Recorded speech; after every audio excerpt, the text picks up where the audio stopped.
Hi, എല്ലാവർക്കും foodie ബോയിലേക്ക് സ്വാഗതം. ഇന്ന് നമ്മുടെ ഫുഡി ബോയിൽ നമ്മൾ ഉണ്ടാക്കാൻ പോകുന്ന ഒരു അടിപൊളി ബിരിയാണിയാണ്. ബീഫ് കൊണ്ടിട്ട് നമ്മുടെ കുക്കറിൽ ബിരിയാണി വെക്കാം.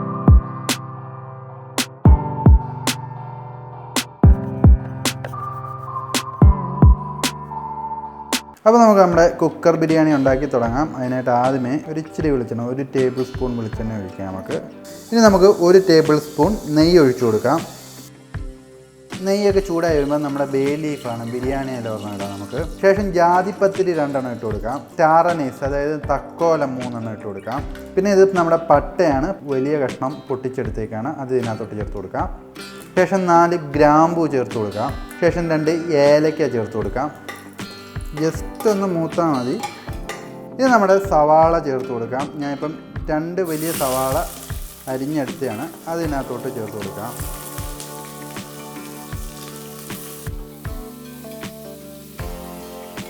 അപ്പോൾ ഇത് നല്ലോണം ഒന്ന് വഴണ്ട് വരുമ്പം നമ്മുടെ തക്കാളി, ഞാനിപ്പോൾ വലിയ ഒരു തക്കാളി എടുത്ത് അരിഞ്ഞതാണ്, അത് ചേർത്ത് കൊടുക്കാം. തക്കാളി ചേർത്ത് നന്നായിട്ട് ഇതെല്ലാം വഴറ്റിയെടുക്കണം. ഇനി നമുക്ക് ഇതിനകത്തോട്ട് ഇഞ്ചി പൂണ്ട് പേസ്റ്റ് ചേർത്ത് കൊടുക്കാം. എല്ലാം കൂടി ഒന്നുകൂടി നമുക്ക് മിക്സ് ചെയ്തെടുക്കാം, ഇഞ്ചി പൂണ്ട് പേസ്റ്റും തക്കാളിയും സവാളയും കൂടി. ശേഷം നമുക്ക് 1 ടീസ്പൂൺ ഉപ്പ് കൂടി ചേർത്ത് കൊടുക്കാം. ഇനി നമുക്ക് നമ്മുടെ പൊടി ഐറ്റംസ് ഒക്കെ ചേർത്ത് കൊടുക്കാം. ആദ്യമേ 1/2 ടീസ്പൂൺ മഞ്ഞൾപ്പൊടി, ശേഷം കാശ്മീരി മുളക് പൊടിയാണ് 1 ടേബിൾ സ്പൂൺ ഉണ്ട്, 1 ടേബിൾ സ്പൂൺ കാശ്മീരി മുളക് പൊടി ചേർത്ത് കൊടുക്കാം. ഇനി നമുക്ക് ഇതിനകത്തോട്ട് 1 ടീസ്പൂൺ കുരുമുളക് പൊടി ചേർത്ത് കൊടുക്കാം. ശേഷം 1 ടീസ്പൂൺ മല്ലിപ്പൊടി ചേർത്ത് കൊടുക്കാം.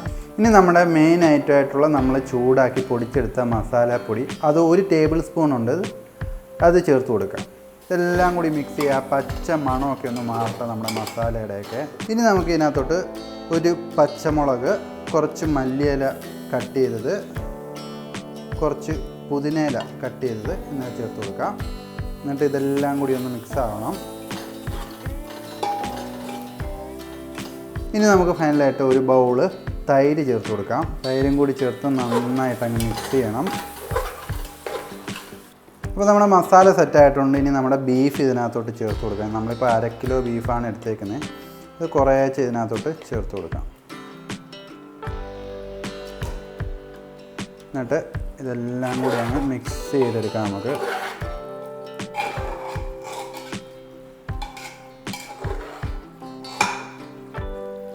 ഇനി ഇതിനകത്തോട്ട് നമുക്ക് 1 ഗ്ലാസ് വെള്ളം ഒഴിച്ചു കൊടുക്കാം. നമ്മളിപ്പോൾ 1/2 കിലോ ബീഫ് എടുത്തുകൊണ്ടാണ് 1 ഗ്ലാസ് വെള്ളം എടുക്കാമെന്ന് വിചാരിച്ച്. അപ്പോൾ ഈ ബീഫ് ഇങ്ങനെ നികന്ന് കിടക്കണം, അതാണ്. എന്നിട്ടിത് അടച്ച് വെച്ചിട്ട് നമുക്ക് വേവിക്കാം.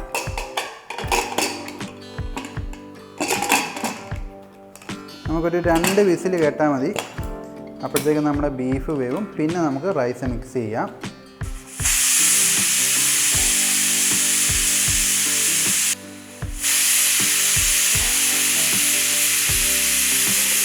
അപ്പോൾ നമ്മുടെ കുക്കർ ചീറ്റിയിട്ടുണ്ട്, നമുക്കിപ്പോൾ അത് തണുപ്പിച്ചെടുത്തേക്കാണ്. ഇനി തുറന്ന് നോക്കാം. കൈയൊന്നും പൊള്ളിക്കരുത്, ശ്രദ്ധിച്ച് വേണം കാര്യങ്ങൾ ചെയ്യാനെ കൊണ്ട്. അടിപൊളിയായിട്ട് ബീഫ് വെന്ത് വന്നിട്ടുണ്ട്. ഇതുണ്ടോ, നല്ലോണം വെന്ത് വന്നിട്ടുണ്ട്. ഇനിയിപ്പോൾ നമുക്കിതിനകത്തോട്ട് റൈസ് ചേർത്ത് കൊടുക്കാം.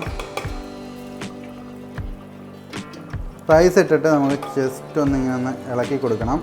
ഒരുപാട് ഇളക്കി കുളമാക്കരുത്.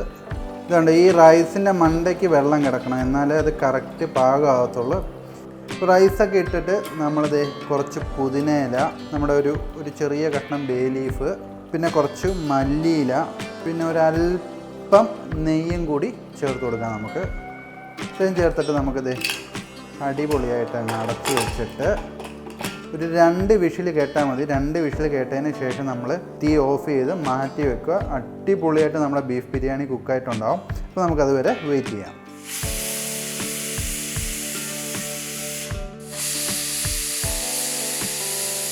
അപ്പോൾ നമ്മുടെ ബിരിയാണി ഇതേ നമ്മൾ ഓഫ് ചെയ്ത് തണുക്കാൻ വെച്ചിട്ടുണ്ടായിരുന്നു. ഇനിയിപ്പോൾ തുറന്ന് നോക്കാം നമ്മുടെ ബീഫ് ബിരിയാണി എങ്ങനെ ഉണ്ടെന്ന്. എന്നിട്ടും ചെറുതായിട്ടൊന്ന് ആവി പിടിച്ച്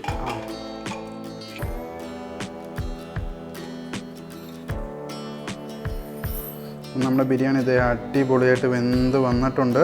ഇനിയിപ്പോൾ നമുക്കിതങ്ങ് സെർവ് ചെയ്യാം.